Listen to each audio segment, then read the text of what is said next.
തെലങ്കാനയിൽ ടണൽ ഇടിഞ്ഞു വീണ തൊഴിലാളികൾ കുടുങ്ങി. നാഗർകുർണൂരിലെ ശ്രീശൈലം ലെഫ്റ്റ് ബാങ്ക് കനാൽ ടണലിലാണ് അപകടമുണ്ടായത്. 7 തൊഴിലാളികളാണ് കുടുങ്ങിയത്. ടണൽ മുഖത്ത് നിന്ന് 14 കിലോമീറ്റർ അകത്താണ് അപകടം നടന്നത്. വിവരങ്ങളുമായി അരുൺ പൂപ്പറമ്പ് ചേരുകയാണ്.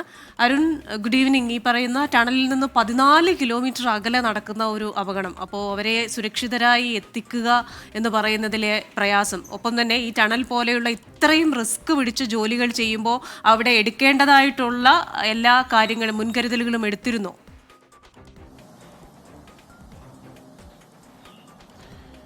ക്രിസ്റ്റീന, തെലങ്കാനയിലെ നാഗർകുർണൂർ ജില്ലയിലെ ശ്രീശൈലം ജലസേചന പദ്ധതിക്ക് വേണ്ടി നിർമ്മിച്ച കനാലിനകത്താണ് ഈ അപകടം ഉണ്ടായിട്ടുള്ളത്.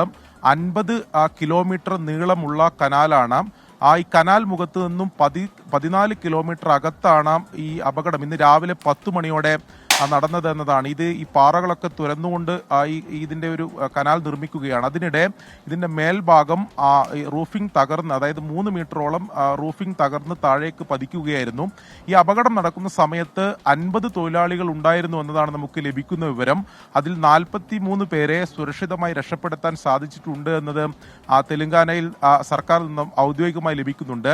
നിലവിൽ 7 തൊഴിലാളികളാണ് അവിടെ കുടുങ്ങിക്കിടക്കുന്നത്. ഇപ്പോൾ 2 സംഘങ്ങളായി രക്ഷാപ്രവർത്തകർ ഈ ടണലിനകത്തേക്ക് പോയിട്ടുണ്ട്. ഈ കമ്പനിയുടെ, അതായത് നിർമ്മാണ കമ്പനിയുടെ ഭാഗമായിട്ടുള്ള ഈ റെസ്ക്യൂ ടീമിലെ 2 സംഘങ്ങളാണ് ഇപ്പോൾ അകത്തേക്ക് പോയിട്ടുള്ളത്. അവർ തിരിച്ചെത്തിയാൽ മാത്രമേ ഈ നിലവിൽ കുടുങ്ങിക്കിടക്കുന്ന തൊഴിലാളികളുടെ സാഹചര്യം എന്താണ് എന്നത് സംബന്ധിച്ചുള്ള ഒരു വ്യക്തമായ വിവരം ലഭിക്കുകയുള്ളൂ.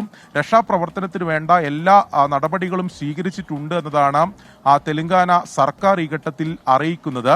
ഈ കൃഷ്ണ നദിയിലെ ശ്രീശൈലം റിസർവോയർ ഡാമിൽ നിന്നും അധിക ജലം നാഗർകുർണൂലും അതോടൊപ്പം തന്നെ നാഗർകുർണൂൽ ഉൾപ്പെടെയുള്ള 2 ജില്ലകളിലേക്ക് ജലം എത്തിക്കുന്ന ഒരു വലിയ പദ്ധതിയാണിത്. ഈ പദ്ധതിയുടെ ഭാഗമായി നിർമ്മിക്കുന്ന ടണലിനകത്താണ് ഈ അപകടം നടന്നിട്ടുള്ളത്. എന്തെങ്കിലും സുരക്ഷാ വീഴ്ച ഉണ്ടായിട്ടുണ്ടോ എന്ന കാര്യത്തിലൊക്കെ ഇനി വരുന്ന മണിക്കൂറുകളായിരിക്കും അതിലൊരു വ്യക്തത വരിക. ഇപ്പോൾ കുടുങ്ങിക്കിടക്കുന്ന തൊഴിലാളികളെ രക്ഷപ്പെടുത്തുന്നതിനാണ് പ്രധാന പരിഗണന എന്നതാണ് തെലങ്കാന സർക്കാർ പറയുന്നത്. നിലവിൽ എന്തായാലും സർക്കാരിന്റെ പ്രതിനിധികൾ ഉൾപ്പെടെ അവിടെ എത്തിച്ചേർന്നിട്ടുണ്ട്. 2 റെസ്ക്യൂ ടീം അതിൻ്റെ ഉള്ളിലേക്ക് പോയിട്ടുണ്ട്.